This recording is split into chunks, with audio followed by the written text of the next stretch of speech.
un Dodge Demon 71, que digamos que fue el único vehículo musculoso que se vendió en Kimoto Colombia Superbike en la feria. aquella época, y un Ford Phantom Con del mofle año Kimoto 32. Superbike. Vamos a arrancar entonces con ellos en la pasarela, pero no antes hacer la prendida de motores. Por favor, Victoria, colabórenos con todo el Club Camaro y toda la gente para que encendamos esos motores.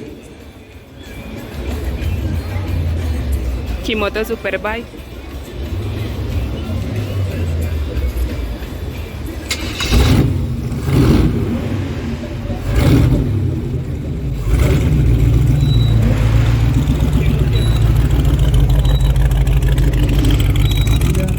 Y cada piloto se debe sentar al lado de su vehículo.